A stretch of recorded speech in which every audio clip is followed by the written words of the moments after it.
In Memphis, nothing comes easy, and that's exactly how we like it. This is a city built on hustle, on heart, on grit. And at Carway, our rides are built the same way. Tough, reliable, ready for the grind. No games, no gimmicks, just Memphis-style service. Real, honest, and built on trust. Where grit meets grind, you meet your next ride. Carway, grit, grind, and Pink Beetles.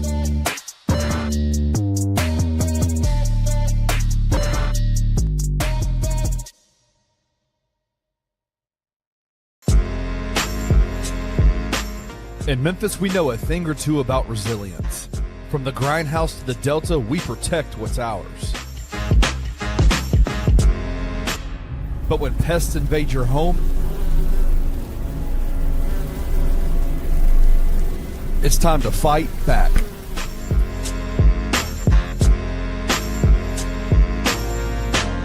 Grade A Pest knows how to handle what crawls, flies, and bites. With local experience and guaranteed results.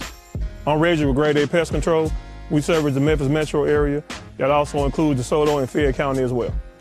Grade A Pest has the entire Mid-South covered.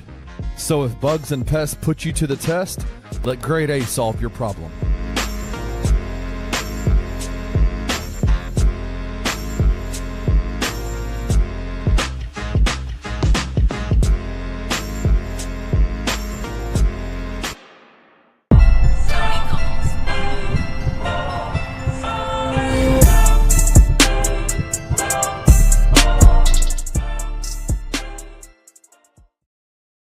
What up, Grizz Nation?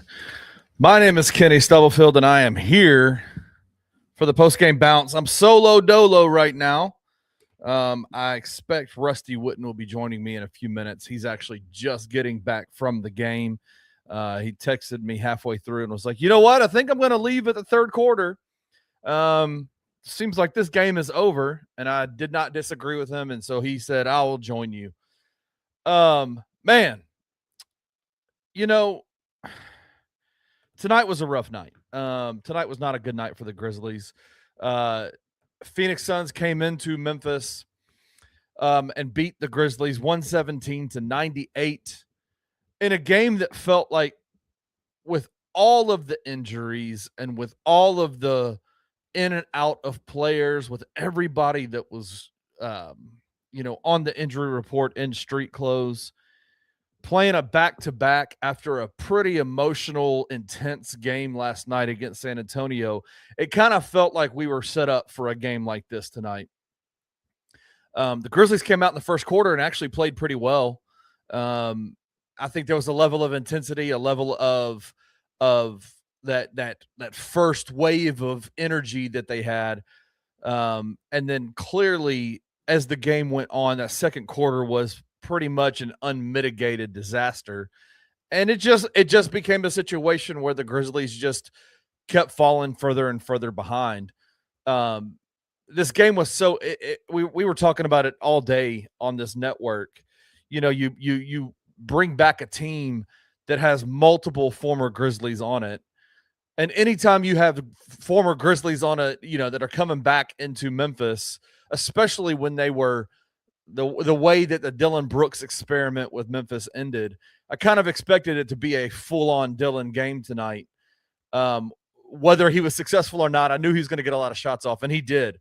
I wrote down my notes, and I was texting a few people during the game. I was like, that bro's got 8 shots already in the first 5 minutes of the game. And once that happened, you realized, like, this is going to be either a Dillon game where he goes off or a Dillon game where he totally shoots the team out of the game. And he had a pretty good game tonight. Shot the ball pretty well.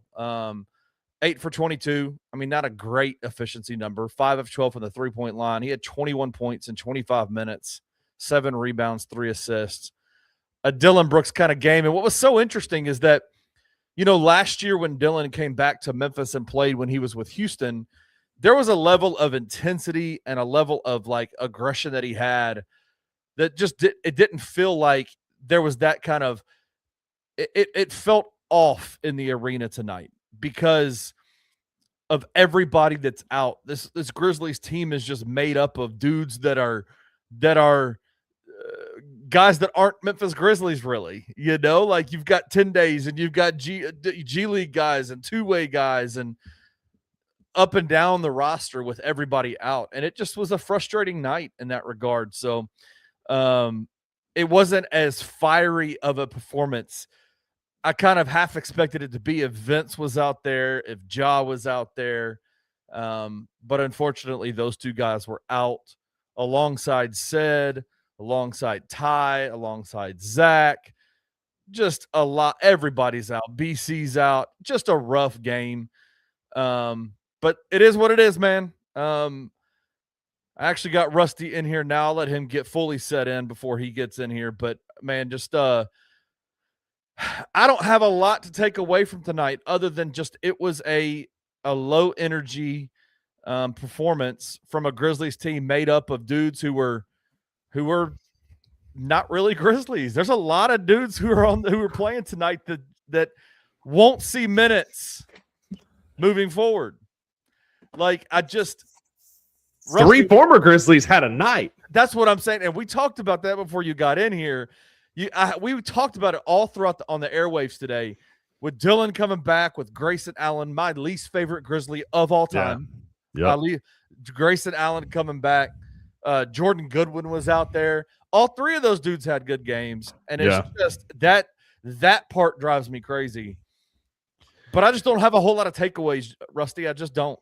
I have a couple of thoughts. I was there live and in person. You and like 10 other people? Yeah, there was like the lower bowl filled up okay, but by midway through the third quarter, folks were filing out. If you're a fan of the Josh Pate show, it was a splattering in Memphis tonight. I got a call from a friend of the $2 Sports Show, Zach Jones, on the as I was getting home. He in our Bluff City media, in our friend fantasy football league, his team name was Bluff City Dope Pusher or Bluff City Dope Pushers. Okay. He called me and he said, "Is this the Bluff City Media call-in show?" I said, "Yep, live on air. What you got, buddy?" And he said, "That was the worst fucking basketball game I have ever seen," because he was in the building as well. And Kenny, I grew up in Northeast Mississippi going to abysmal basketball games, and that was the worst. I was at the Wizards game 2 weeks ago when we lost, and tonight was worse. It was as Zach said, it was a low testosterone game. The Grizzlies could not have given less of a flying you-know-what. Jaren was sick and had no sea legs under him tonight. In addition, didn't play really well. Just an abysmal night. The funniest part of the whole night, Kenny, was in the third quarter after a timeout. You know, they throw up all the get loud main stuff all over the court, right? Get loud. And it was like, ooh. It was just my watch normally at Grizzlies games will hit me with, you're at a loud environment warning. Decibel levels warning, yep. The only time that it happened, and it usually happens throughout the game, the only time was during the intro video with the pyrotechnics in the video. That was the only time all night. The manufactured noise is what you're saying, is when it got super loud. Yeah, exactly. No, it felt after that, especially during that second quarter, I liked the energy coming out in the first quarter. I thought Phoenix was making some decisions defensively that I was like, okay, I know Jaren is sick, but this is one of those kinds of games where if they're going to play him defensively that way, then, brother, they're going to have a long night. And Jaren made him pay. I think he had 12 points in the first quarter. Really came 11. out 11 points in the first quarter, came out and had a game where he just kind of asserted himself in that first quarter, but very clearly once the adrenaline high of all those manufactured noises before the game wore off, bro, you could tell that man was sick as hell. He came out like for pregame warmups, they come out, here's your Memphis Grizzlies, and he went immediately to the bench and was just sitting like pounding electrolytes, just sitting on the bench, just not like, you could tell that he was sick. He didn't have any legs. Like after, he normally comes out around the 7-8 minute mark. And I was with my friend David Adams. Maggie had to work tonight, so she couldn't go. So me and Dave were there. And we both were like, oh man, he is gassed. And just like, it couldn't get up and down the floor sick. And it's just a tough night for sure, compounded by feeling bad. Like, midway through the third, I'd have put Jaren on the bench and said, buddy, here's your Tamiflu. Just take some rest. Like, don't even worry about it, because it was just one of those nights where it just didn't matter. You know, Dillon had a good game. Grayson had a good game, as I'm sure you've already talked about. And I do not want to talk anymore about Dillon Brooks and the good night that he had. And no, this does not mean he needs to be a Memphis Grizzly. I don't care what your favorite group chat's telling you. But it was just an ugly night. I thought it was a decent Gigi night. Gigi played fairly well, 11 points tonight, 5 rebounds. I kind of like Gigi in the starting lineup because it kind of gives us some energy early. Yeah. And then if it's not there, especially defensively, then you can switch. You can pull him and change some things. I did like Gigi in the starting lineup tonight, though. Well, tonight, I mean, I think Gigi's always going to get up for those offensive side of the ball. He's always going to get shots up. He's going to, play hard. One of the things that you noticed with him early on was his willingness to defend. He had his arms wide, deflecting balls. I think he had 3 or 4 in the first quarter. Mm-hmm. Just really did a pretty decent job creating some havoc out there. And those are the things. It's like, listen, we can sit here and we can discuss Gigi's points. We can discuss his rebounds. We can discuss all those things. Mm-hmm. When I deem successful Gigi games are games where it's not only just the points and the rebounds, it's the little things also. It's what are your turnovers? How many deflected balls have you had? Like, what are you doing defensively? Like, defensive rebounding, what are you doing? Right? Like, those kinds of things are the things that tell me if Gigi's on or not. It's not the scoring, because he's a 6'9" unicorn scorer. He can score the ball, but so it's a decent game for him. So David, my buddy, asked me, he said, he's a Grizz fan, but obviously not as into it as we are. But he said, like, if Gigi can figure it out, like, is his ceiling like one of the top 4 or 5 on this team?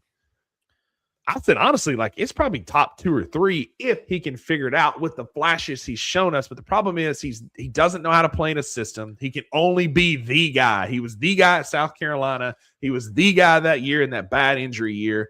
He just doesn't know how to play in a system. And once again, his assist to turnover ratio tonight, and he did have some deflected balls, which you know all about, Kenny Stubblefield. But I love deflecting balls. I'm a big ball deflector. Big ball deflector over there. 1 assist to 5 turnovers. Like, it just continues to be, when he gets the ball, he puts his head down, dribbles a hole in the floor, and he just doesn't see the floor. And so, like, Gigi's one of those guys that you give him the ball when you're done with ball movement. Like, once he gets the ball, it's a wrap. There's times where people will say pause in the middle of shows, and I'm like, what the hell did I say? And it makes me super self-conscious. I know. We know. I'll let you finish. Yeah. I'll let you finish, but I'm going to address the fact that you're talking about deflecting balls over there. Listen, sometimes balls just need to be deflected. I don't know what to They always need to be deflected. They always need to be deflected.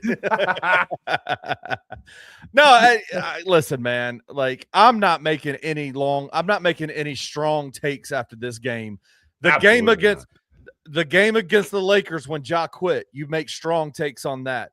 The game with the Washington Wizards games when Jaren just literally did not played well in the first 3 quarters, and in the fourth quarter and winning time did not. Those are times where you have these kinds of conversations. Today, I'm not ready to have any kind of hard take conversations. This team played. Look, dude. Gigi Jackson, who's spent time in the Memphis Hustle this year, started. Jock Landale, a lifelong third-string center in the NBA, has been starting.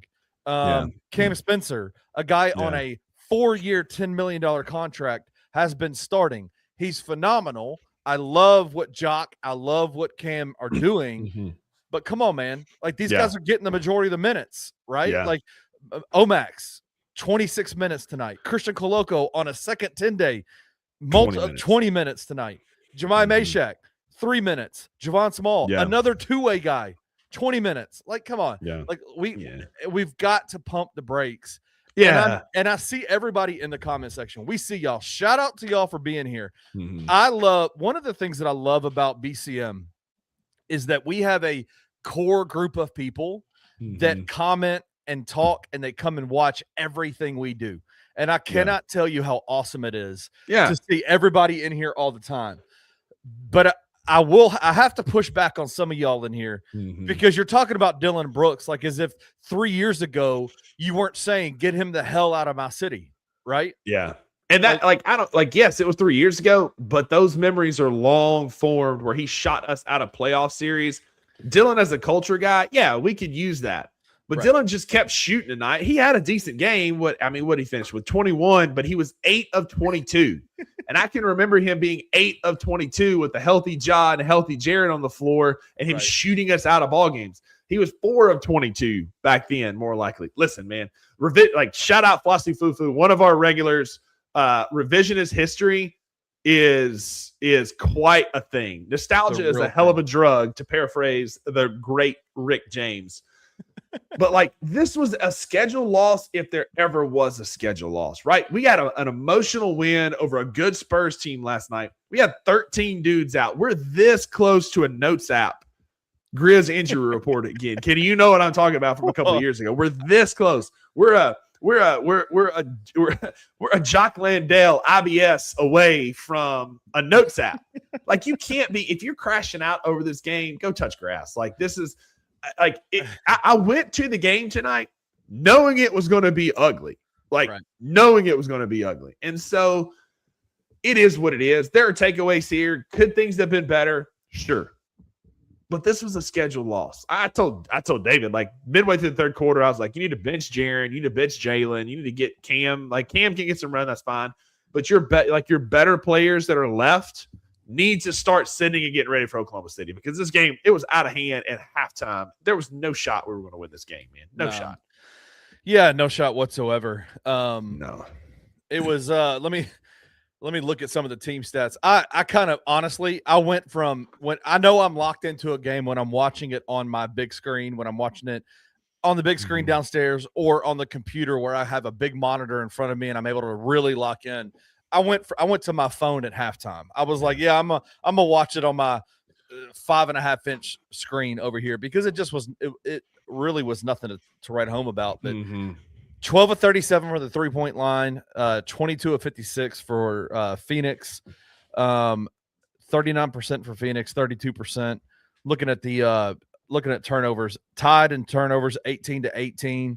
Fast break points, 25-10 Phoenix. They just ran away. I mean, they just ran the ball.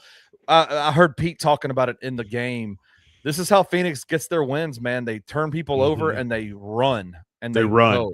And they go fast. They had so many 3-on-2 breaks tonight, 2-on-1 breaks tonight. And a couple times Gigi got, especially shout out Gigi, got back. There was a 2-on-1 break with him, Royce O'Neal, and Jordan Goodwin. And he made them take 3 passes in a 2-on-1 situation. That's about all you can ask for in a situation like that. This is what Phoenix does. And when you don't have your hosses, and including Vince Williams Jr., who we are 11-3 in the last 14 that Vince has played in, he didn't play tonight. This was not the same team we saw against the Spurs. Plus, you got an emotional home win last night. If we had, shout out Davis here, Davis 4218. If we could take the injured roster that we have currently, we would beat a lot of NBA teams with our injured players, specifically Zach Edey. But listen, and Art, it again, nostalgia is a hell of a drug. I liked Art's comment though. Is it too late to say sorry? Art's my guy. I love Art. He is a staple in the daily grind. I love Art. He is my guy. But no, we do not miss Dillon Brooks around here, because I go back. If you need to, if you're feeling that, go back and look at his shooting splits in the playoff series against Golden State when we got housed. Yes, everybody was hurt. Yes, he was shooting a ton. Go look at those stat lines and you won't miss him as much. Kenny, can we talk about though the big news of the night? The market has been set. Oh, yeah. For trading a disgruntled and embattled point guard. Well, let me ask you this before we get to that. Is he didn't have a shiesty on tonight. Bro. But He had the hood pulled up and like I would tell mopey. you, I would tell you he did not look as engaged as he normally does when he's on the bench, which is more often than when he's on the court at this point.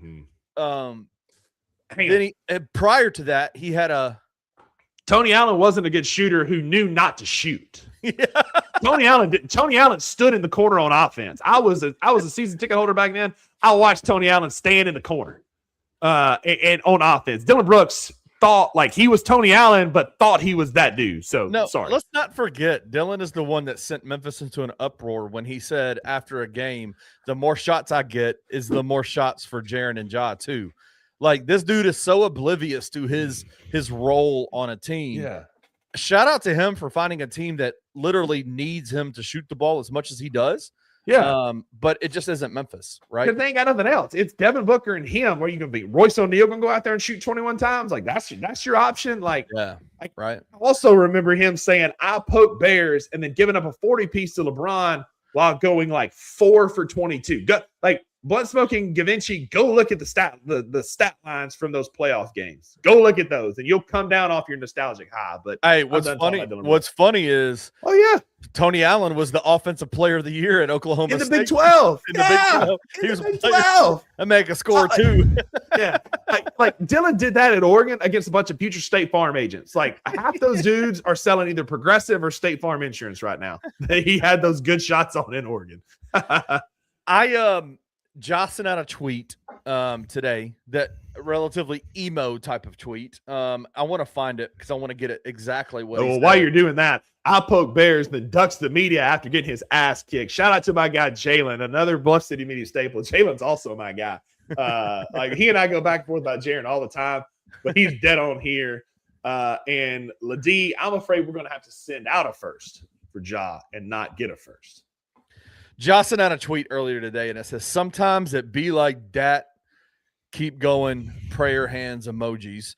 Then he comes out, and he has this look of like, I saw him prior to the game on TV. They followed Ja around, and he was lightly dapping hands, had this look of like, I'm sad on his face, had his hood up the whole game.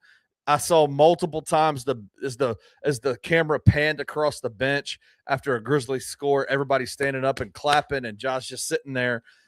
Are we seeing, like, what are we making too much of that, or what are your thoughts? Like, is he as disgruntled as he looks out there? So Ja is moody and antisocial by nature. That comes with the territory with Ja. But yes, like this is 2 consecutive years where he has moped and pouted about a coach, about a system, about things not going his way and not doing anything about it. You are the superstar point guard. You are the point guard. You are the quarterback of this offense. You can give T.I. the bird and then go do whatever you want to do out there on the floor, but he's just not. And Ja's been my guy. I have rocked with Ja through so many things, through so many ups and downs, and so many just disgruntled years and situations. And then like off the court, just foolishness. I've rocked with Ja the entire time. But Ja don't rock with us anymore. Ja doesn't. Like if Ja rocked with Memphis and the Grizzlies, you would get engaged Ja. You would get Ja not sulking on the court. You would get Ja not pouting in the corner. Like more often than not, Kenny, we've got 1 40-point game this year and then a whole bunch of minutes of him standing and pouting in the corner. And Art is exactly right. We have to change our situation. Our situation is Ja. When Ja is on the court, he's one of the fastest and most dynamic point guards in the league. But when Ja is on the court, this offense bogs down. It slows down in the half court. It doesn't move as efficiently without him. And I know every one of y'all or most of y'all in the comments are Jaren haters, but I would trade Ja Morant today over Jaren because a player's best ability is availability. And Ja's just not available. Ja has played in 18 of 37 games this year, less than half, after saying my goal this year is to play in all 82. Again, we couldn't have predicted he was going to step on, Zubac's ankle. Like we couldn't see that coming, but it happens again and again and again. And I would do unholy things to get De'Aaron Fox on this team because San Antonio has a bevy of point guards. And if there's like a 3-team trade out there, we could work that out. I would do unholy things to get Jaren Fox on this team. Yeah, I mean, listen, we can talk about Jaren. We can talk about, how sometimes ineffective he can be. He's there. He plays even when he's sick. Yeah, exactly. Right? Like he plays even when he's sick. And even today, when he was at his most sick and he was on the bench during timeouts, I saw him pounding on Santi's chest. I saw him talking to play. I saw him engaged. Like there's a level of engagement there that I appreciate out of Jaren. When sick Jaren, who had no legs, dove after a ball on the players on our bench over Ja, and Ja does this. Omax got up and walked around Ja and pulled Jaren up with Ja just sitting there. Like that to me is a microcosm of what we are. Ja is ducking the team and not helping, and Omax is having to reach around him to pull him up. Yeah. That's it. I'm not a fan, but let's talk about it. The market was set today in the third quarter. Ja's been in the playoff. Ja's been in meaningful playoffs one time too. I'm just putting that out there. Anyway, I'm done with that. It's a good point. The market was set. Rusty went in the middle of the third quarter. It was announced Trae Young is traded by the Atlanta Hawks to the Washington Wizards, his preferred destination, which might be the first time that sentence has ever been said in an NBA move ever. That my preferred destination is the Washington Wizards, even though I do kind of like what Washington has been doing. Like they've got some guys, like they've got some expiring contracts. They've got some vets like Middleton, and now they had McCollum, guys that don't have these massive contracts, but are veteran type players, guys that you can trade, guys that you can get rid of. And they have a nice little core of young guys on that team that play really, really hard. Getting Trae Young, they got Trae Young over there now for CJ McCollum, Corey Kispert. And will there be any, have we heard if there's any kind of draft compensation involved in this? I would almost guarantee there is. I'm looking at ESPN's article right now. They don't mention any draft. Chat, help us out. If y'all seen draft picks, let us know and give us a thumbs up while you're here as well. I don't see anything, but I absolutely. They have not announced any picks, Art. All I've seen is Corey Kispert and CJ McCollum. So now the last paragraph says the Wizards' 2026 first-round pick is a top 8 protected from a previous trade with the Knicks. If their own first-round pick is retained, they will send New York 26 and 27. So that's not dealing with this trade. That must have been from a previous one. Everybody's saying no draft. Everybody's saying no draft compensation. That's bold. That's bold. That's super interesting. I would be shocked if this doesn't end up having a pick or two. I would be shocked. Yeah. I'll say this. CJ McCollum, known Grizz killer. Like if we could get a package of a shooter like that, I would be interested in it. But I worry about Washington with this trade because I was in the building for that Wizards team. The Wizards they play hard, they hustle, yes. They are a gritty team. And I don't know that Trae fits that. Like Trae is now going to be like a ball stop and a ball hog on a team that I watched in person move the ball efficiently and wear out the Grizzlies through their effort and ball movement. Kenny, Washington wins. Like, I hear you, Art. Like, those, like, I get that. Like, Trae is a good player, but, like, I don't know if he fits what Washington's trying to do. I don't know if we really – maybe this is what they were trying to do, get themselves a guy alongside Alex Sarr. Like, yeah. I don't think there's any grand plan. I think that this is the grand plan if they have one, is to go get themselves a guy who is a automatic – who is a offensive skilled – one of the best, I guess triple threat guys. He can get to the rim. He can hit. He dribbles the ball really well, and he can shoot the ball really well. With Alex Sarr, he don't play a lick of defense. Yeah, he don't play a lick of defense. Yeah. And Atlanta is clearly all in on Jalen Johnson, right? And they're young guys. They've got some young guys over there with Dyson Daniel and Jalen Johnson and those guys, Luke Kennard being one of them. Um, I don't know exactly. Like it feels like there was in some ways for Atlanta, it feels almost like an addition by subtraction type of trade where they knew that this thing with Trey has run its course and now it's time to move on. Right. Yeah. And so let's get what we can get. And that's what Shams said. And Shams is kind of agreeing with what we're saying here and what I'm saying about Washington. The Hawks are poised to turn the page on a new era with the emergence of Jalen Johnson, who Maggie and I got to see him in the preseason. He is so smooth, man. Just so I love watching him hoop. And others bringing in a much more fluid style of play around their wings and depth. McCollum serves as a valuable plug-and-play veteran while holding a $30.6 million expiring deal. So, like, he's even saying that this is going to make Atlanta a lot more fluid, and it's not really a ball stop, whereas he's now going to be a ball stop in Washington. Yes, you don't have a shooter like McCollum. Maybe Trey can return to some of that shooting form from that conference finals run and be that guy again.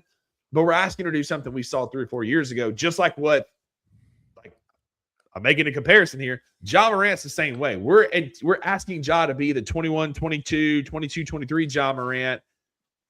And Kenny, we haven't seen that in almost 3 or 4 years ago. Almost 3 or 4 years now. Yeah. And that's what Trey is. And so maybe like I stop me if I'm wrong. Help me out, chat. I don't know anybody that went to Washington and had a career revitalization.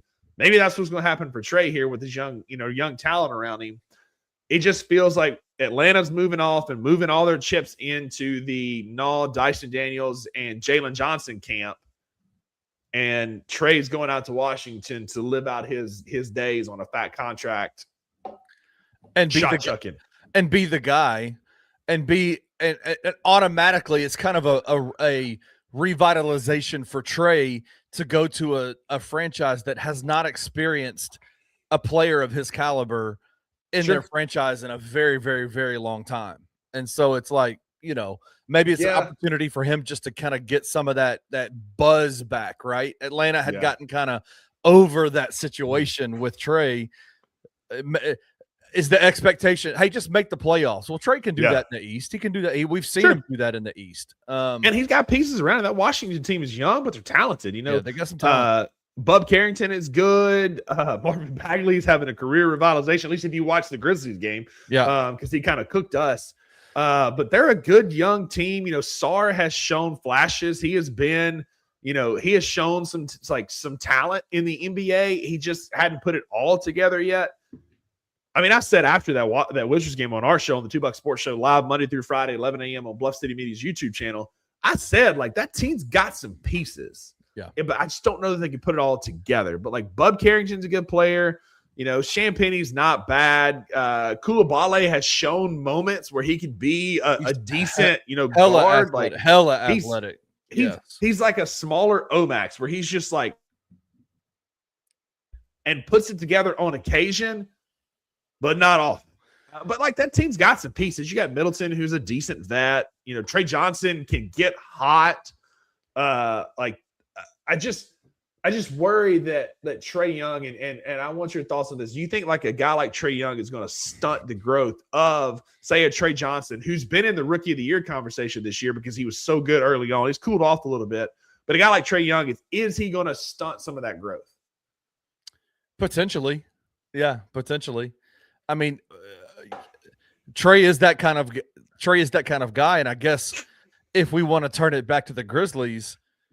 Is that the same type of situation? Are we seeing that somewhat with our star point guard and the potential to have other core pieces stepping up, such as Cedric Coward / Zach Edey / those guys, right? Like, are we seeing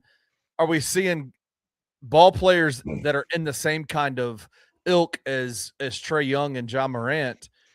Are they guys you can win championships with? And do they also get in the way of the development of guys that you can? Does that make sense? Let me ask you a question. We've been talking a lot about who's going to be the odd man out at point guard.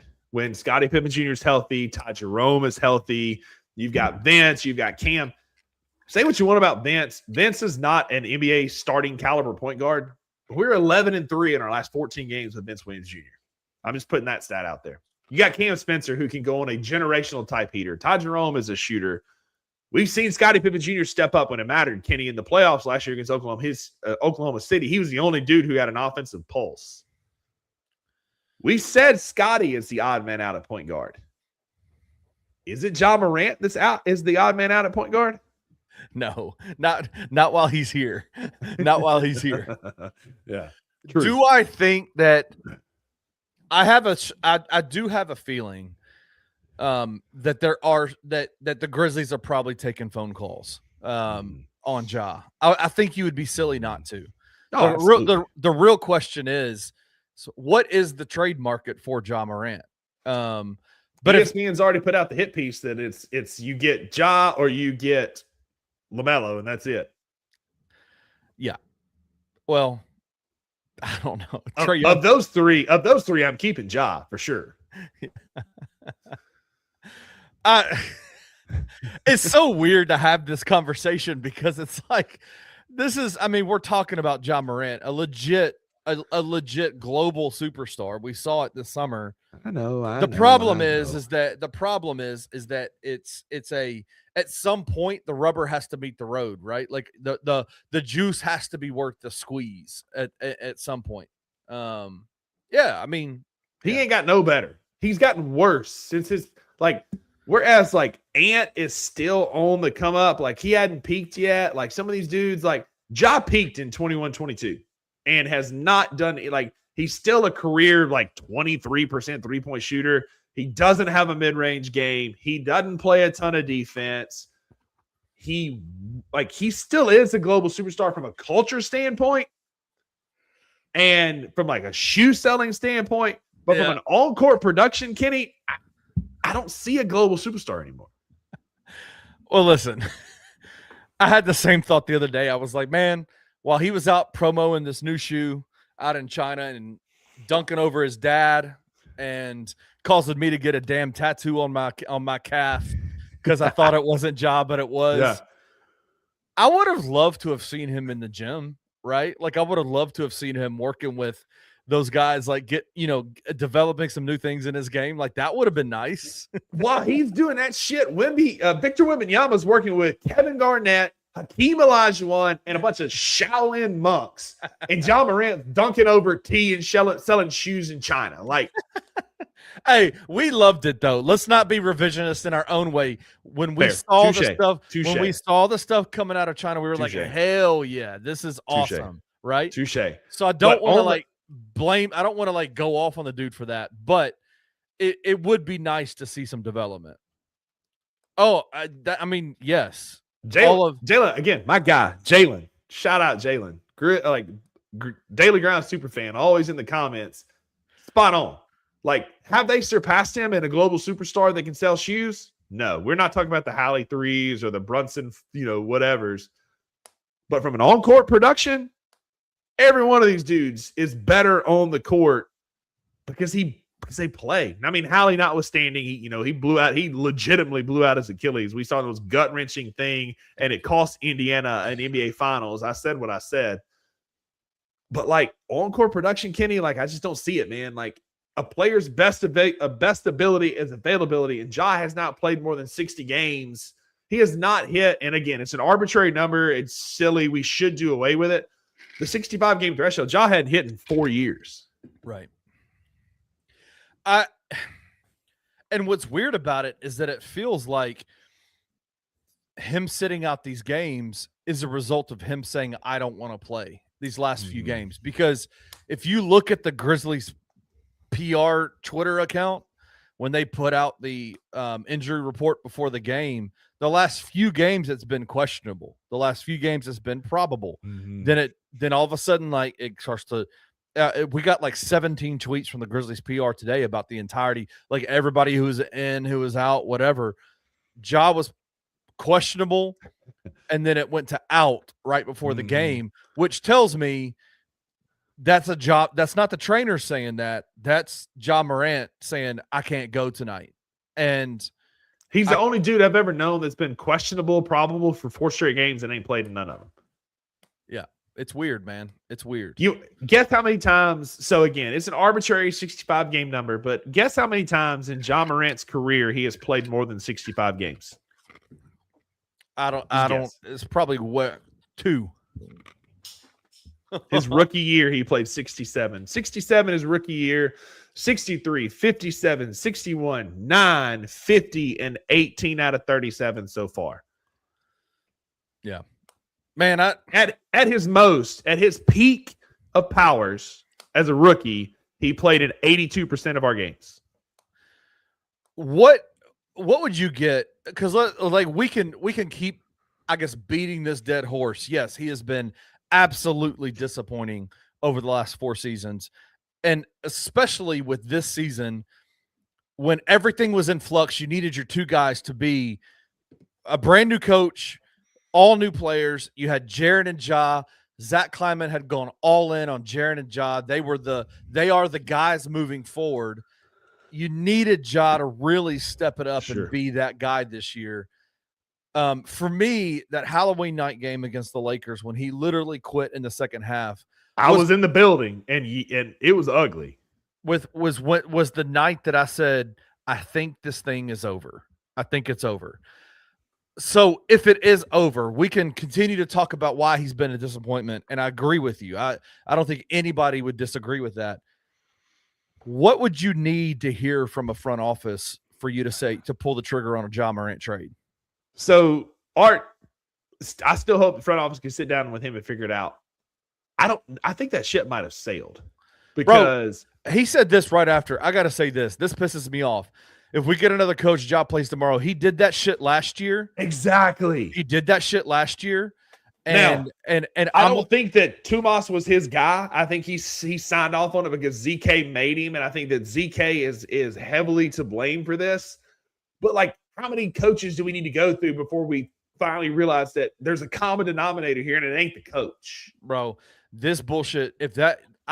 I do not believe that that's the case. I do not believe he's silently protesting right now. I do think that he's, based on everything that you see, him moping on the bench, all that kind of stuff. I do think Ja's not in a great headspace right now. But if that is true, I ship him out immediately. All right, because that shit pisses me off. All right, what would you need to hear? Like, what would you need? Draft compensation? Would you need players? Like, what is to move off of Ja? Like, to move off of Ja. Like right now, I would, if I could guarantee and I know this is hard because it's January, whatever. My Apple Watch has died. It's January the 7th. But if I could be guaranteed a top 3 lottery pick with a trade and get that turns into Darian Peterson or AJ Debinsa, I'm good. This is one of the best guard drafts in a generation.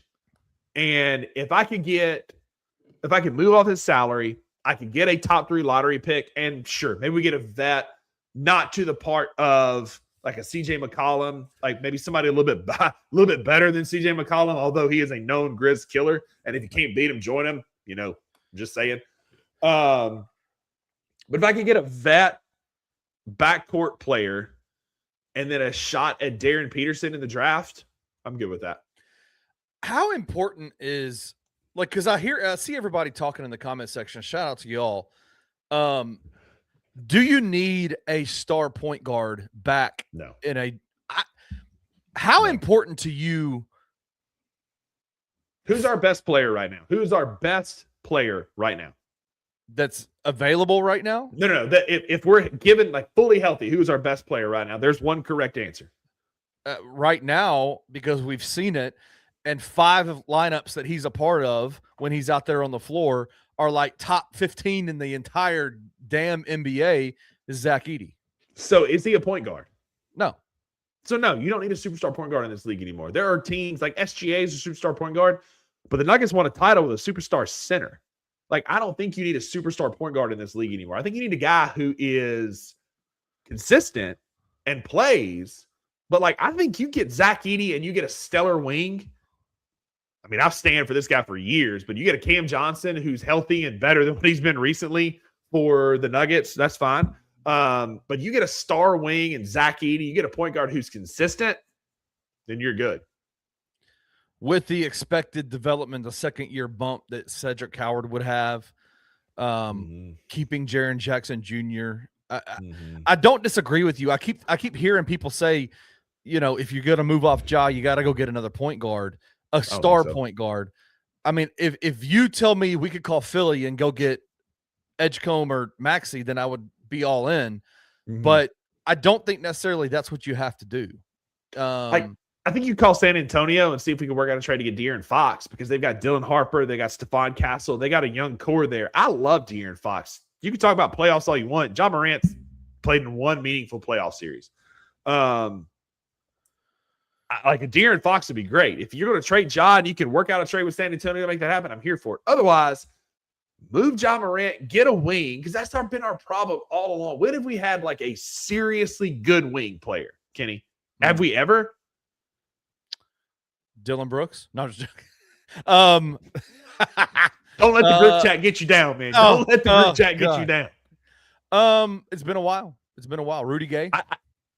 Rudy Gay, early Rudy Gay. Back half of the career, I don't think so. But early Rudy Gay. So that was 2009. It's been a long time. I think like this is a league built on wings, right? Like outside, like Blunt Smoker was talking about earlier, like outside of like Luka and like a couple of players, SGA, there's not a lot of like elite point guards anymore. But if you can have an elite wing player or a combo guard like a Luka or something like that works. Our elite players are Cedric Coward, who's going to be a 2, and Zach Edey, who is going to be a force in the paint.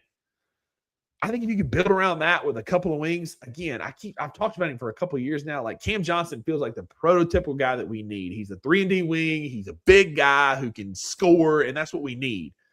I would be happy with a Cam Spencer, Ty Jerome type point guard. If you got a guy like a Cam Spencer, if you can get an elite type wing and pair that with Jaren and Edey in the post, I think this team could be a lot better.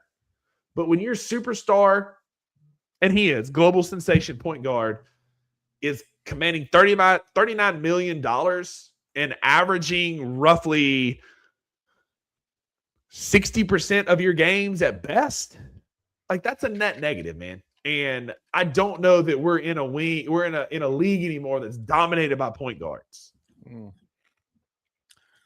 I don't disagree with you. I'm going to be so disappointed the day that they move off of Ja, but I'm so ready for to see the Grizzlies maximize what they have to get this fan base that is literally willing to watch a Wednesday night, January 7th game against the Phoenix Suns and go ballistic about it. Like this fan base deserves to have a roster and to have a team that is successful. We just deserve it. So I'm like Nathan, man. Like I'm not like John Morant was our first superstar. Like as much as we love the grit and grind Grizzlies, none of those dudes were superstars. Zach Randolph is my favorite athlete of all time, and he's not a superstar. Like this is our first superstar. I will be emotional. Like it'll be a tough $2 sports show at 11 a.m. Central on Bluff City Media's YouTube channel when John Morant is moved. I have like 7 or 8 pair of Ja Morant shoes. I do too. I have one Ja Morant. They're uncomfortable as shit, but I've got now the Ja 3s are not. The Zombie Jaws. I have the Zombie Jaws, the Ja 3s. Incredible. Ja 1s were ass. They were awful. I stopped at the Ja 1s because I've got no toenail on my left foot because of the Ja 1s. I've got the white scratch. I've got the reverse scratch. I've got the wet concretes. I've got all the Ja 1s, and they're all awful. But I kept buying them because they were our first, like they're our superstar. Like that was our first star shoe. I've got the Ja 3 Zombie Jaws because they're incredible. They glow in the dark. Yeah. But like Kenny, we're getting to that point, man, where it's like enough is enough, right? Like the antics, the drama, Jalen, you must have some like fucked up feet, man. You talking about some Ja 1's comfy as fuck, man. Well, you got like club feet. Like that's the only way them things is comfortable if you got club feet. And then they walk around with 3 toes and club feet. I got actual toes and my feet hurt. Yeah, man, I got normal people feet, man. I got an arch and normal people feet, man. Them Ja 1's were awful. And you my guy, Jalen. I'm messing with you, but like that's gonna be hard, Kenny. That's gonna be a hard thing. Like I'm not sitting here saying like I'm out on Ja. And like I'm kind of ready to move on, but that doesn't mean it's going to be easy, right? Like it's still going to be emotional. And same thing with Brandon Clark. Brandon Clark is my guy. I love Brandon Clark. Huge Brandon Clark fan, cult follower right here to the core. But like again, he's rarely available, and Ja Morant is a big part. Is just like that. And when he's available, he sulks and pouts more than produces. Yeah. I mean, we just never see Ja jump. He always plays the boy who cried wolf about fouls and feels so frustrated all the time. I think someone who I respect very much, talk basketball, said the weird part about where we're at with Ja Morant is that a few years ago, especially in that 21-22 season, when he would have those Ja Morant moments, it impacted winning. And every once in a while, you'll still get some of those Ja Morant moments, but they're not impacting winning the way they used to. No. So not at all. And that's what's so sad is that's kind of where we are. Oh, shit. Is like he's not. Sorry. Different topic. Sorry. Hey, no, listen. Charles Huff is cleaning up. Real quick for you Tigers fans out there, I watched Stonka Burnside and Braylon Burnside, Stonka Burnside coming out of Starkville High School, coming to Mississippi State, picking them over at Ole Miss. Like that was a huge get. That dude is athletic as hell. He's a big body. He's tough as nails.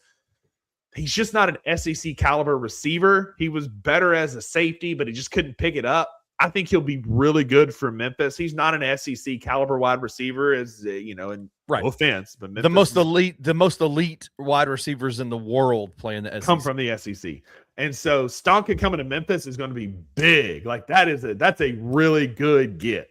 Yes, it's fair to say that Memphis's quality of opponents and talent level is not as high as the SEC. That's okay. Some people on this network will try and convince you that Memphis could take over the SEC and would be immediately better than the Mississippi State Bulldogs. But need I remind you that in 25 years, Jalen, some of y'all ain't even 20, Roman, some of y'all ain't, Jared, y'all ain't even 25 years old.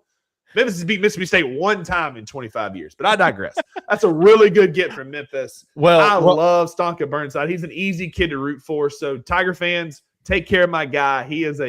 That's a good get for Memphis. Well, and Roman Cleary, beat writer for BCM for the University of Memphis Tiger basketball program, dropped some football nugget in the comment. Yeah. Marcus Stokes from West Florida, who had 4,000 yards pass or 3,000 yards passing, 40 touchdowns, 400 yards rushing. And he's athletic as hell. He's a 6'2", 220-pound quarterback who committed to Florida out of high school, dropped a rap song on Snapchat where he used a word as a white dude he probably should not use. Reggie. And Florida said, well, we're not gonna they will give a scholarship to a serial killer out of Connecticut. Yeah. But Riley Cooper, right, who also used a word he should not use. But I will say that Marcus Stokes is a massive get for the Tiger football program. So shout out. Does that mean the freshman quarterback? What's his name? Is he out then? Oh, he went to Arkansas. He committed to Arkansas. Well, there was that other one. There was two Memphis quarterbacks. What was the quarterback he talked about today that Memphis is still in the running for? Arrington Major. Big. That's it. Does that mean he's out? He's picking the night between North Texas, Temple, James Madison, and Memphis. Yeah. Anyway, this is how bad the Memphis Grizzlies' effort was against the Suns tonight. We're talking about Ja Morant trade scenarios. We're talking about Memphis Tigers football transfers. Anything else you want to talk about, Kenny, while we're here? We've been here for almost an hour after a Memphis Grizzlies abysmal showing. What else do you want to talk about tonight? It doesn't have to be Grizzly related. I do want to ask you, are you good? Do you need a hug? We had a whole conversation in the Two Buck Sports Show today. We think you might need a hug, bro. Are you good? So here's the thing, man. Like, Drew and I talked about this the other day. You've been very sad. You've been very angry these last few weeks, and I'm just trying to figure out: is it Mississippi State went on they were 4-0 at the beginning of the year, and then they started playing teams that have a pulse and lost. This guy. And so, are you it feels like since then there's been a level of just sadness and anger coming out of you. You good, bro? I would call it sadness and apathy. right? Like it's apathy about. I'm apathetic about the Grizzlies, and that's sad because like I'm obsessed. Like I love my girlfriend to death, and she's the most patient person in the world because I talk about the Memphis Grizzlies more than probably any other human.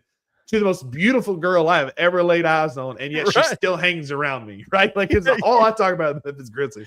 Like we're sitting there, like we're having dinner, and I'm like, Jalen Wells. Like anyway, Damn. But like Wayno coming in hot. You needed a hug or a happy ending. One of the two. Always up for that. So here's the thing, like I hope the powers that be at Mississippi State are watching what Ole Miss is doing. Because that's what it is. Ole Miss is in the Final Four of the college football playoffs, and it's pissing you off, buddy. If they were playing ISIS this week, give me a burqa. Like fuck those guys. I hate Ole Miss with every fiber of my. That's being. What it is. That's like, what it is. Most racist college in the history of the world. Talking about the rebels. Talking about the last one to segregate. Like all this kind of stuff. Ye old stress reliever. Shout out Ninja DJ there. I hate Ole Miss with every fiber of my being. But seriously, I hope the powers that be at Mississippi State, who I believe maroon and white, like I talk about the Grizzlies a ton, but my heart is in Starkville, Mississippi. And like I hope the powers that be at Mississippi State are watching what Ole Miss is doing, going all in on the coach, going all in on the football program, going all in on NIL, and saying we can do that because we have that in the coffers. We just haven't ponied up for it yet. And then we settled for an offensive coordinator with absolutely no proof, like no proof of concept, no anything from a head coaching standpoint. And then to watch what I saw in the Duke's Mayo Bowl, like it was the most uninspiring. We would run 3 quarterback draws and punt all night long against Wake Forest. You know what Wake Forest is? They're a seminary college. They make preachers. You got belts of ass from preachers. Like, are you kidding me? Like, it's the most uninspiring thing in the world. Can you pluck a nerve? And here I am watching Ole Miss compete for a semifinal, a chance to play for a national championship. The only solace I have is if history holds, when we won our one and only Big 3 sport national championship, Ole Miss or Mississippi State won a baseball championship. Ole Miss won one next year. So the only thing that could save this is if Ole Miss wins one this year, law requires us to win it next year. And that's fine. But like, I hope, seriously, like all jokes aside, I hope that our powers that be are watching what Ole Miss is doing and say, we can do that. We just have to pony up and do it. So yes, I'm angry. Well, then on top of that, the Stranger Things finale happened, and you jump on the $2 Sports Show and have a all-out brawl with Drew for about 10 minutes. Everything good? You can tell which one of us watches Bluey and Disney movies with our kids because they're the one that liked that Disney-ass ending to Stranger Things.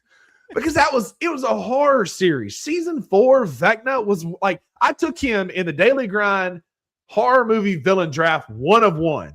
And both Drew and Luke were like, oh man, that's an elite pick. Only for him to turn around and be a pansy ass in season 5 and let Joyce Byers chop his head off with 39 chops with that axe. Like she's like damn Lizzie Borden out there, giving 40 hacks with an axe.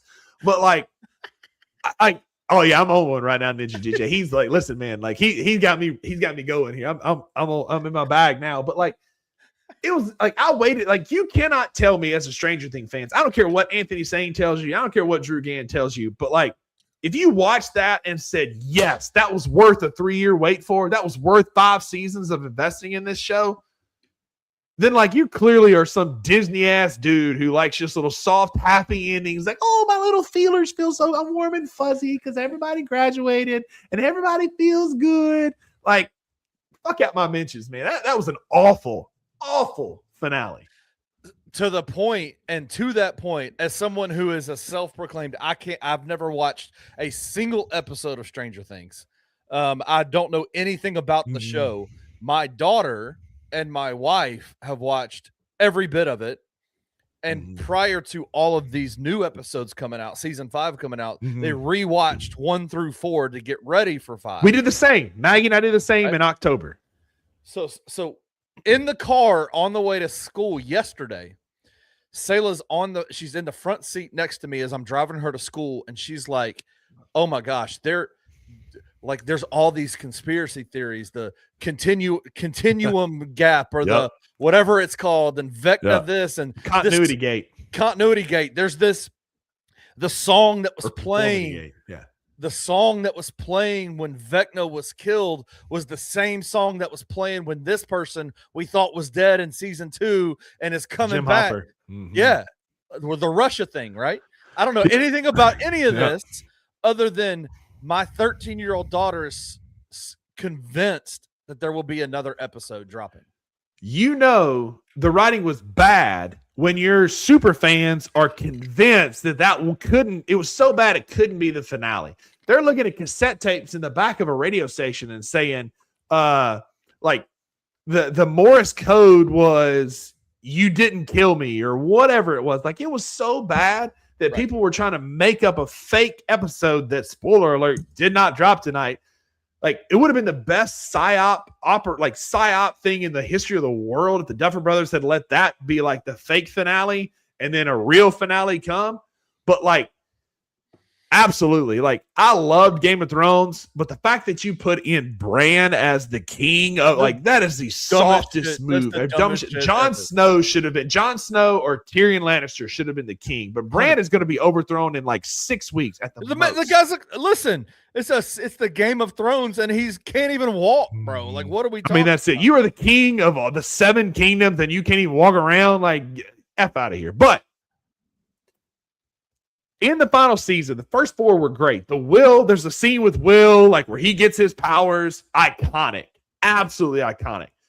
But the last 3 episodes, so they dropped 3 on Christmas and then 1. So the last 4, buddy, I get on one, man. Like, when I get to feeling it, the redneck comes out. Like, it is. I had a couple beers at the ball game. I'm working on some Angels Envy here. Like, we're having a night here. But it's Bluff City Media After Dark. Angels Envy, good choice. Again, Maggie, the love of my life, took me for my birthday to the Bourbon Trail, and we went to the Angels Envy Distillery. 10 out of 10. 10 out. Listen, I'm 38 years old. I got an old soul. It is what it is. 10 out of 10 Angels Envy. Y'all got me going down all kind of rabbit trails tonight. But like, we got basically, of the last 4 episodes, we got 3 fillers and then like the lamest final boss fight I've ever seen. It was nothing we hadn't seen before. Ellen Vecna have fought like that before.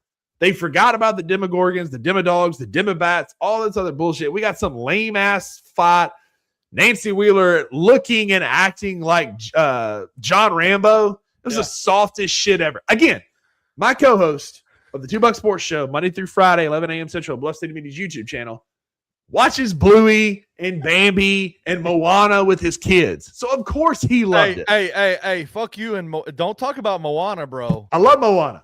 Moana and Stranger Things are not the same. Hey, bro, you about to get me riled up. I love Moana. I love Moana. Phenomenal movie. Lilo and Stitch, all in. Love those movies. Yeah. Love those movies. Moana 2 is not. Moana 2 is terrible. Terrible. I have not seen it on purpose because I knew they were going to screw it up. Don't do it, dude. Don't. It will ruin you for the first one. Oh, I had to go rewatch.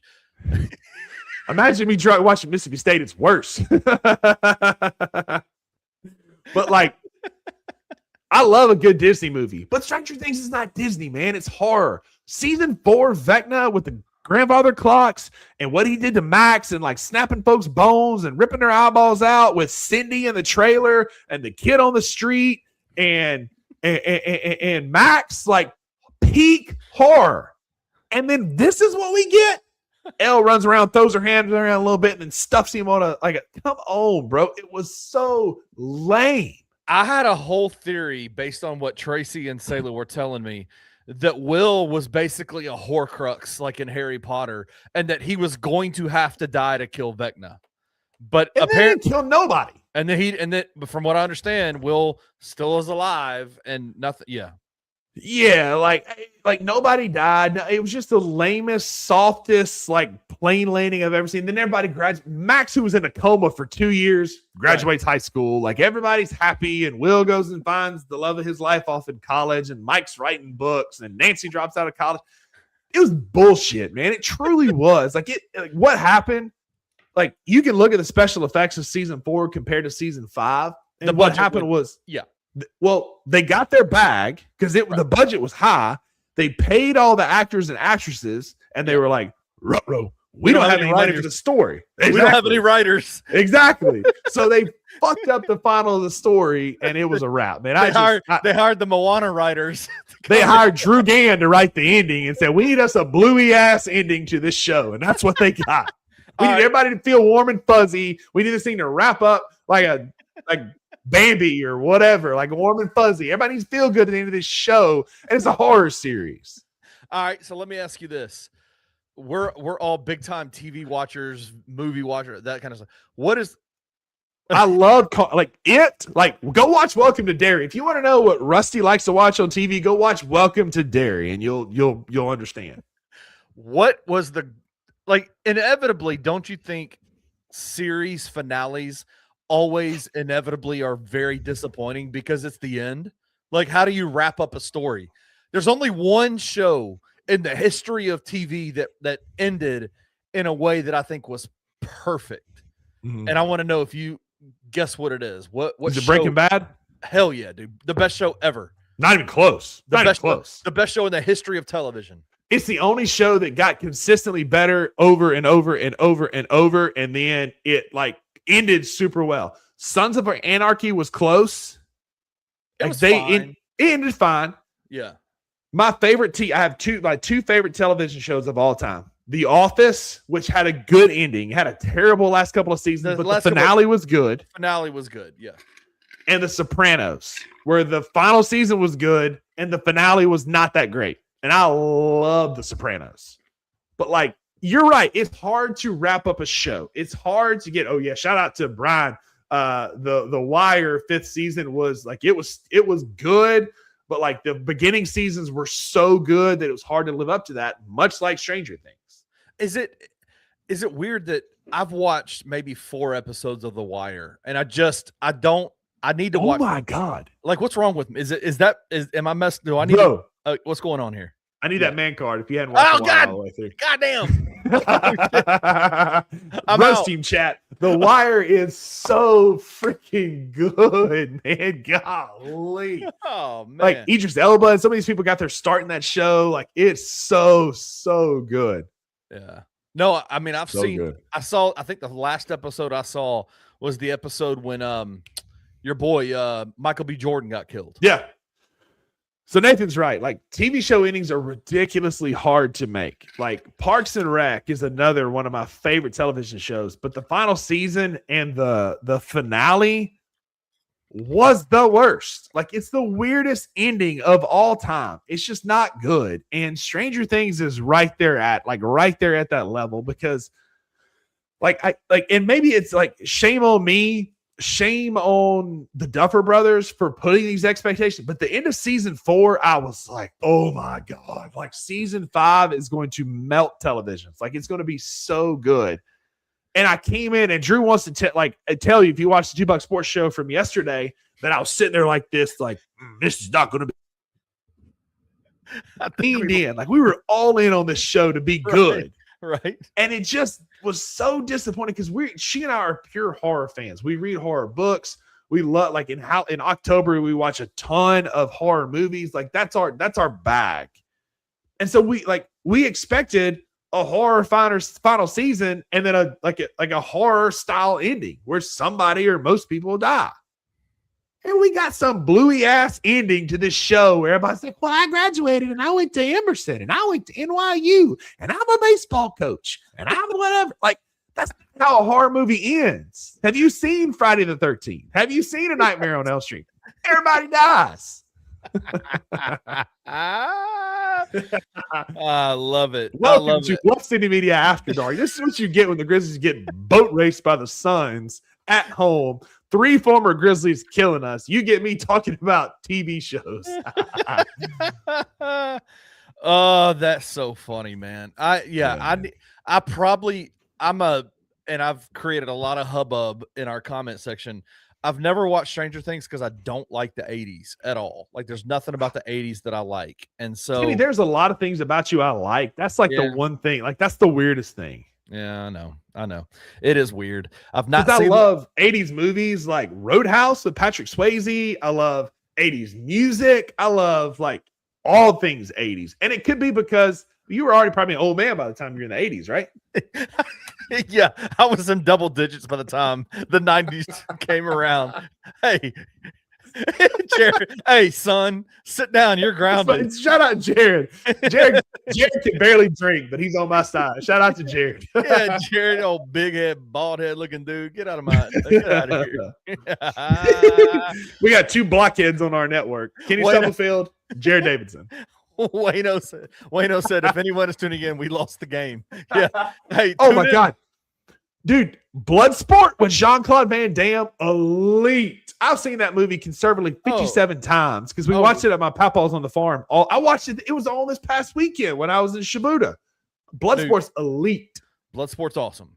Jean-Claude Van Damme might be the most annoying actor of all time, but Bloodsport is awesome. Fair. Bloodsport, like, iconic. Also, no, Maggie went to bed like an hour ago, so... I think King might be offered. No.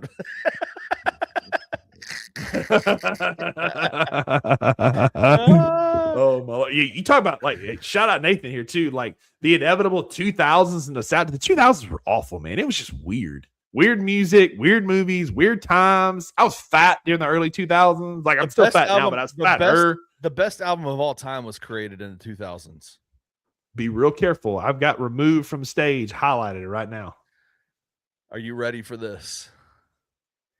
Get Rich or Die Trying by 50 Cent. I'll allow that. That's solid. Shout out. Solid. That was phenomenal. Phenomenal. Phenomenal album. From top to bottom was no skips. Top to bottom, 0 skips. None. Not a single one. Not best. A single one. If you want to see 50 Cent at his best when he was at his peak power, go listen to Patiently Waiting on the Get Rich or Die. I was just sitting here listening to Patiently Waiting in my head with him and him. Like, waiting for a track to explode on. I was a sophomore in high school when that album came out, and I literally wore it out. Like, there's 2 CDs. This tells you about my taste in music and how broad it is. The 2 CDs that I played until they would not play it anymore was Get Rich or Die Trying and the Top Gun, the original movie, the Top Gun soundtrack. Kenny Loggins, Danger Zone, buddy. You talk about something to get me hyped. Like, let's go. I hate that. I hate that music so much. What? I hate that music so much. Kenny. Roman, you were born in 2005, bro. No, dude, I graduated high school in 2005. Roman is 21 years old. So what does that make? What is that? 2001? Yeah. No, that's 2004, 2005. Oh, that's right. My math. So, like, Roman, like I appreciate you, my guy, but like 2004, born in 2004, but like you've lived through like 1 decade. Like that don't work, man. Like the 80s and early, like the 90s hip hop, like I'm talking about like Pot, Notorious B.I.G., Tribe Called Quest, Wu-Tang Clan. Like 90s hip hop is goated. Brian James said, imagine being born in this terrible country. Hell yeah, dude. We have an orange president. We had COVID. We've got Sabrina Carpenter, Taylor Swift, and you talking about this is the best time? Get out of here, man. Get out of here. All right. Roman has redeemed himself because 90s hip hop, like when I'm at the gym and I'm working out, 99 times out of 100, if it's not a podcast, it is either Wu-Tang Clan radio or just 90s hip hop in general. I'm going to give you a piece of advice when next time you're at the gym. Turn on Young Dolph's album channel on Spotify. I do love some Young Dolph. I do listen to him. Or on Apple Music. That is that is my go-to every time I'm in the gym. Yeah, I like Young Dolph. I usually, again, it's either 90s hip hop, Wu-Tang, or I do love Bone Thugs and Harmony because it's just a vibe. Yeah. Like there's not like the hype songs come with it, but it's a vibe. And like Bone Thugs and Harmony on Spotify. Also, you a lame if you're using Apple Music, but Spotify, Bone Thugs and Harmony, radio, that's where it's at, man. I'm on Apple Music because they gave us a nice discount with Disney, with my favorite network, Disney. You a bluey ass dude too, huh? Then you're gonna love the Stranger Things ending. I love it already. I'm going to watch it. It's queued up right now as we speak. I'm gonna watch it. Oh, that's so funny. Oh, Lord. Yes, absolutely. Jared Davis and Apple Music quality clears Spotify. I will say Spotify goes down about twice a week, and it is hella annoying when I'm like mid workout and it goes out, and then I got to listen to Taylor Swift and Mariah Carey on the overhead at Crunch White Station. That is annoying. I just saw Gangstar Moment of Truth. Coolio, like 90s hip hop Coolio, like Gangsta's Paradise. And what's the other one? He had two. What was the other one he had another big hit. Takes me back to the skating rink in Corinth, Mississippi. Fantastic Voyage, also a bop. Justin Ford says 50 cents, 21 questions, primarily the I love you like a fat kid loves cake. Yeah. And patiently waiting when he says, if you live in a glass house, what? Oh my God. Why am I? Don't throw stones if you live in a glass house, and if you got a glass jaw, I'm gonna break your face. Like, come on, bro. Oh man. I saw a 50 Cent meme the other day, and it said like 50 Cent is my guy. He is my dude, right? Because he's been like shit talking like Floyd Mayweather. Like when he tells him to read 10 pages of a Harry Potter book, I lose it every time. He's been coming after Diddy, and I saw on X the other day, and it was like 50 Cent's my guy. Like I ride or die with 50 Cent. But I understand why he got shot 9 times. Yeah, I get it. He's an asshole. He is an asshole. He is a shit talker. And like, I understand why he got shot 9 times. 100%. Oh, man, dude. 50, that Get Rich or Die Trying album was the GOAT of all GOAT albums for me. I love every bit of it. Yeah. But also 3 6 Mafia. Yeah. When I was in 1996, I was a sophomore in high school. Mm-hmm. And I had a buddy who had we would get in his truck, and he had a crazy sound system in his truck, and we would listen to 3 6 all the time. And there was a song. There is 3 6 songs that everybody knows. Sure. Go on YouTube right now, or go on Amazon, go on Spotify, go on Apple Music, type in "Spill My Blood" by 3 6 Mafia. Holy that's shit. a deep cut. That's a deep cut. But if you got bass in your truck, bro, "Spill My Blood" by 3 6 Mafia might be the best song of all time. So you talk about Beth. Have they come to spill my blood? Have they come to sentence me? I haven't heard that. Yeah, bro. Woo. So you talk about best lines in a rap song of all time. I don't know how, like, chat and Kenny may boot me out for this, but Memphis rappers with a good like bass to it and a good, like, one of the best. Talking about Vienna sausages in the can or out the can, it still looks like a can of peanuts. I'm on acid. Lil White, man, come on! Like, was it Fraser Street is where I stay? Like, Lil White is wild with some of his lyrics, and like when I was in like middle school, high school, like Lil White was like the dude that we listened to before football games. He was from Memphis. He had some crazy lyrics, and like. Wild dude from North Memphis, man. Shout out. I think he's an insurance salesman now. I think that doesn't surprise me. Honestly, it just does not surprise me. Shout out to him making the money, but man, holy crap. Yeah, man. Like, what a wild swing. Oxycontin Xanax bars. Sets of Laura Tabs. Shout out. Let's go. Lil White was like, and then I actually, it's just funny. We talk about like old hip hop songs. There was a rapper from Alabama called The Last Mr. Big. You know Mr. Big? No. He had a couple of songs. Help me out, Chad. I can't be the only one that knows. And I think it's B-I-G-G, The Last Mr. Big. And he had a couple of songs.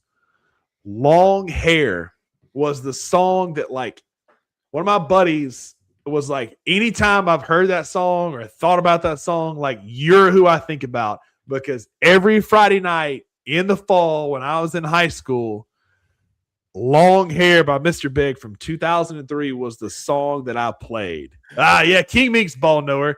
Go to trial. Take that shit to trial, boy. Take that shit to trial. Good song. But long hair. I got long hair. I got a pocket full of stones and bad hoes that want to play on my phone. I talk plenty shit, but motherfucker, I'm rich. Come on, man. Talk about a bar. That's a bar. That's a bar. Yeah. I'm trying to bring up an instrumental for y'all, so y'all just to play it as we're kind of closing this thing down. Yeah, I gotta go to bed. I know. I need to too. I worked all day at the hospital today. I picked up like a little side job. That's why I went on the $2 Sports Show today. I picked up a side job at a hospital. I worked 8 hours almost in the hospital today. Went to the Grizz game tonight. Your boy is tired. What are you doing at the hospital? So I'm in Compass Health here in Memphis. I'm doing PRN work just until like real estate is taking off. Like we're friends here, but like I've got 5 deals kind of in the pipeline. I've closed 1. I've got 2 that are about to, and 3 more kind of coming. Those 5 will make up the salary that I used to make as a PT in 5 deals. And I've been in this job for 6 months. And they told me that I would make half of that in my first year. And I'm already going to double what they told me I'd make. So like it's going well, but like I'm fairly financially savvy, and I don't like seeing so many withdrawals from my account that I want just some income kind of coming in. So I'm just going, and plus I keep my PT license active. So I'm working in Encompass Health, inpatient rehab, just picking up some hours there. But yeah, so your boy's tired.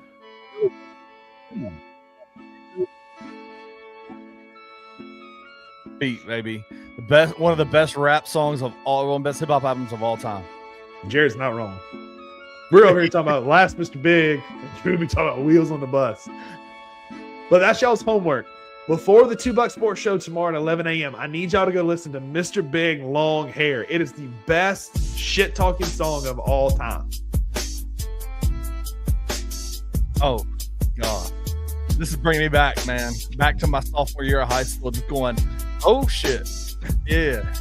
No, you talk about like a beater intro, and I don't know, we probably don't have the license that we could do this, but like Tipping on 4/4s by like Slim Thug and Mike Jones, like that beat, that's one of the top beats of all time.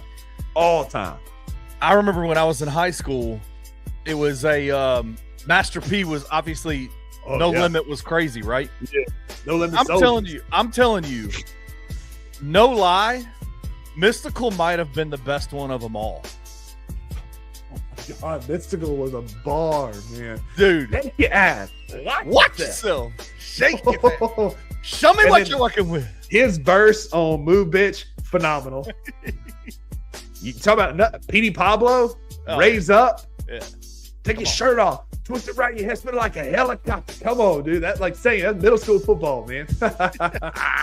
I know, right? I already got on a rabbit trail. I already got a strike on Bluff City Media's YouTube channel for trying to live stream a basketball game in a private. It was private. It wasn't my. Nobody could join it. We got kicked. But I don't think this is gonna give me one. Oh, Freak Elite. Hell yeah. Woo! Freak Elite. Yeah, that's so good. So good. BCM After Dark. You come for the Grizzlies talk, stay for the hip hop beats, man. We don't need Sane in here. Sane don't get us real kicked off. Yeah, he'll be shitting on all these songs. Like one of my favorite hip hop songs of all time, and yeah, it's probably like the ultimate white dude hip hop song, but Return to the Mac by Mac Morrison. Yeah. Like, God forbid a white boy catch a vibe, but when Return to the Mac comes on, I'm in, buddy. I'm in. You got a vibe. Nelly's Tip Drill. Hell yeah. Yeah. All right, listen, let's get out of here, man. It is 10:40. Shout out Mass Gaining Guys. Simply the best, man. We're not tied to we're not the marketing arm of the Grizzlies. No offense to anybody. We love you guys. We appreciate y'all. But like we can do whatever we want over here on the show. We talk about hip hop. We talk about movies. I got talked about Stranger Things and Moana, Bluey, Dylan Brooks. Like, come on, man. What is not to love about BCM After Dark? SOUTH South Parkway. Don't hate. Oh, man, dude. All right. Let's get out of here, bro. Yes, sir. Shout out to you, man. I appreciate you joining. Grizzlies lost 117-98. Who cares? We had a great time tonight. I feel better. Yeah, saying I needed this because I'm apathetic about the Grizzlies until we make some moves and trade somebody. I'm just apathetic, man. It just is what it is. But I appreciate you, man. I needed this tonight. It was a good outlet and very cathartic for me. So shout out to you, Kenny Summerfield. Shout out to you. We just gave you a big hug. We gave you a hug. You needed your hug. We gave you a big hug. You got me stirred up on Stranger Things, and it carried over into some hip hop conversation. But I needed that. I had to set that pipe bomb off to get it out of my system. It started with Mississippi State, carried over to Stranger Things, and it landed on Return to the Mac.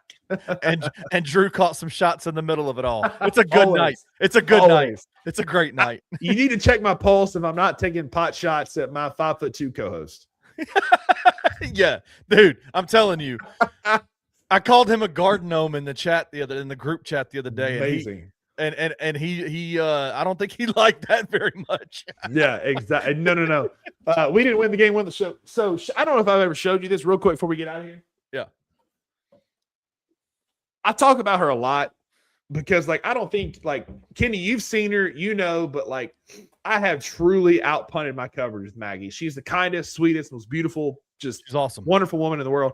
And so she made this BCM. She had this Bluff City Media watch party thing made for me. And if you look up here in the top, it's all the content creators. Yep. And Drew Gann is the shortest one by a foot and a half. By a foot and a half. By a foot and a half.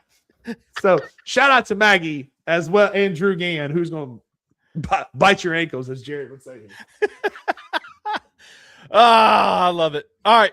We love you guys. Thank y'all for joining us, man. We had a great time tonight. Even if the Grizzlies lost, it doesn't matter. Things are happening. Anyway. All right. We're out of here. Rusty, love you, bro. You be good. We'll see you later, man. We'll see you guys.